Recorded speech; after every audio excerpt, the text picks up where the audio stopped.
ఏం లేదు. అదే అదే దానికోసం ట్రై చేస్తున్నాం. జాబ్ క్యాలెండర్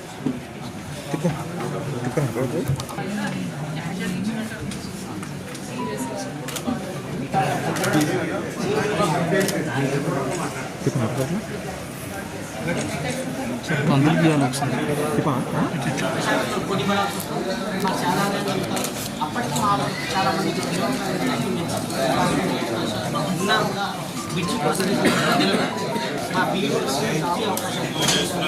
అదేవిధంగా ఇప్పుడు ఏపీలో నిర్వహిస్తున్న మోడల్ స్కూల్ కానీ అదేవిధంగా డిఎస్సి కానీ ఒకే నోటిఫికేషన్ ద్వారా భర్తీ చేస్తే ఏంటంటే ఈ యొక్క బీఈడీ క్యాండిడేట్తో భర్తీ చేయడం అనేది ఎక్కువ పోస్టులు కాబట్టి మాకు న్యాయం ఇప్పుడు వేరే వేరే నోటిఫికేషన్ ఇవ్వడం లేదంటే దాంట్లో ఉద్యోగం నాకు దొరకకపోతే వాళ్ళు దీంట్లో అది బ్యాక్ లాక్కుండా పోతుంది.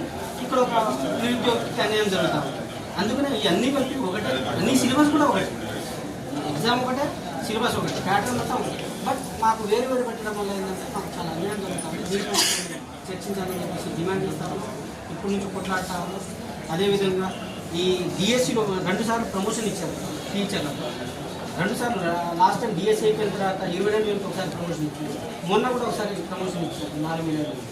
అయితే అప్పుడు ప్రమోషన్ ఇచ్చిన ఎగ్జిక్యూటివ్ స్కూల్ అసిస్టెంట్గా 18,000 ప్రమోషన్ ఇచ్చారు. 70% వాళ్ళ ప్రకారం తీసుకున్నా కూడా మా శాతం ద్వారా మనం వచ్చే 30% తీసుకుంటే 9,000 స్కూల్ అసిస్టెంట్ పోస్టులు ఖాళీ. అదేవిధంగా మొన్న కూడా భర్తీ చేసిన దాంట్లో